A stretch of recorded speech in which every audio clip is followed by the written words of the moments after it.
Well, once again, welcome everyone. It's great to be together. We continue to celebrate the resurrection of the Lord, even as we remember Pope Francis and pray in thanksgiving for his life and pray for his eternal rest. What an amazing life he lived. He lived his life in the light of the resurrection, and that's what we're called to do. Pope Francis often told priests to keep their homilies short.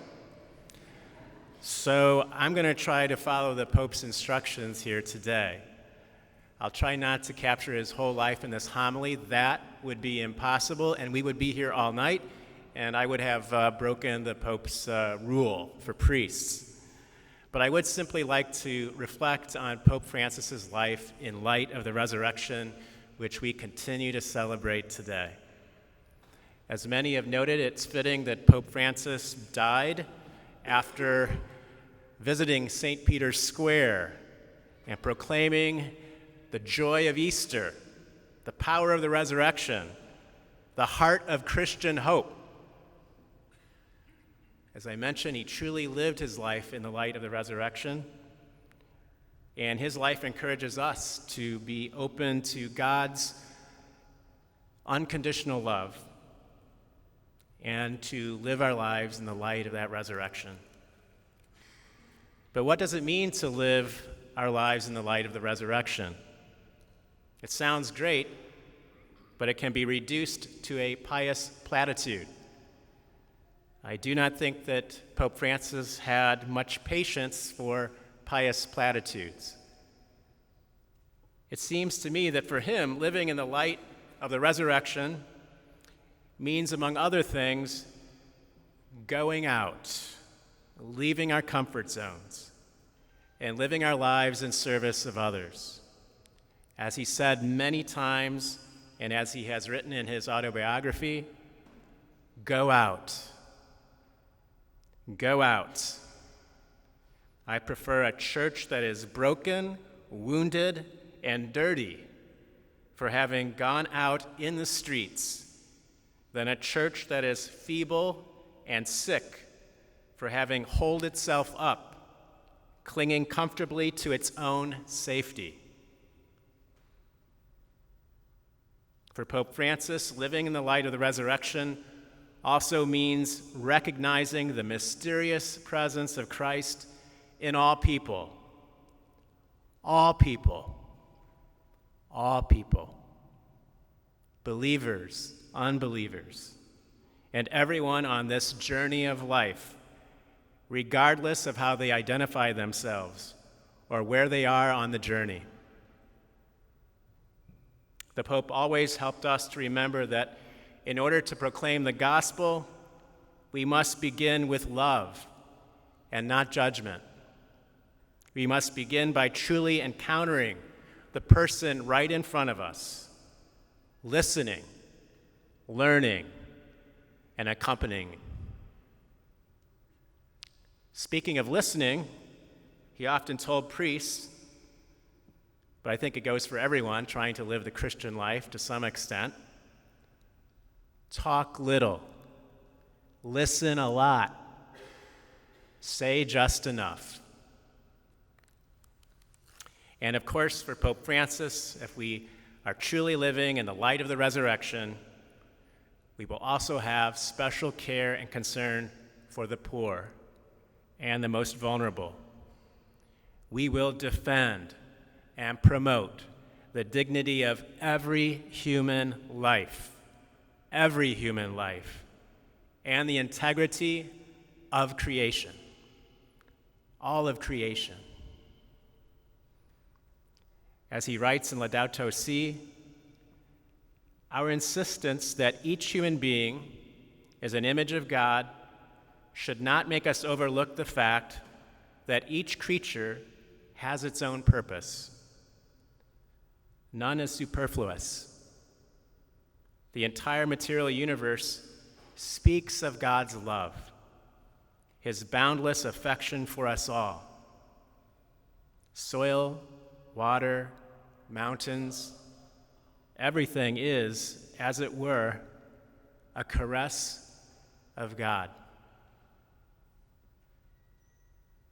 When a group of us from Notre Dame visited Pope Francis back in February of 2024, he encouraged us to do everything we possibly could to ensure that Notre Dame was integrating head, heart, and hands.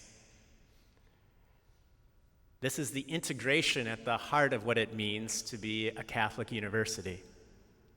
Head, heart, and hands.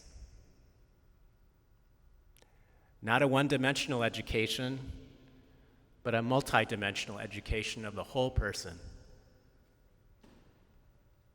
He said this is the secret of education, that we think what we feel and do, that we feel what we think and do, that we do what we feel and think. Not sure you follow that, but I think what he's getting at there is Catholic education is one that educates the whole person and points to the reality that there is more to life than what meets the eye.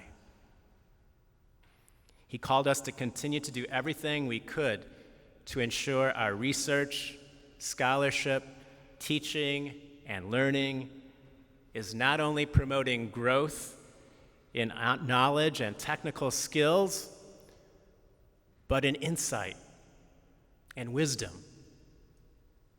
in faith, hope, and love.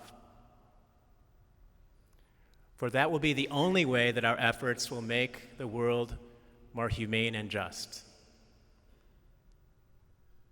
Ultimately, the Pope encouraged us to be agents of hope, and certainly our world needs agents of hope.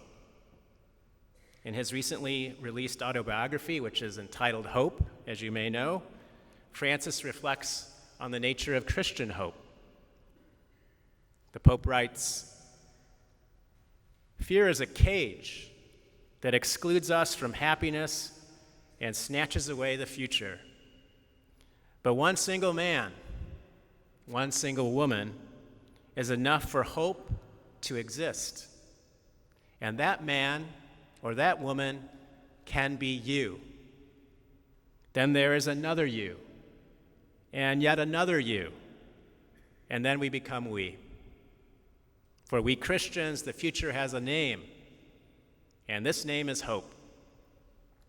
To have hope does not mean being naive optimists who ignore the tragedy of human evil. Hope is the virtue of a heart open, that does not close itself in the dark, does not stop at the past, doesn't scrape along in the present, but can clearly see tomorrow. Restless and joyous, this is how we Christians must be." Pope Francis was restless and joyous. Today, as we continue to celebrate the resurrection of the Lord and do our best to live our lives in the light of that resurrection with courage, let us be joyous. Let us be joyous. But let's also be restless. Restless in our service of others, restless in our defense of life, restless in our care for the vulnerable and the marginalized, restless in our care for all of creation, restless in our efforts to recognize Christ, crucified, risen, and mysteriously present in every person we meet. Pope Francis, thank you.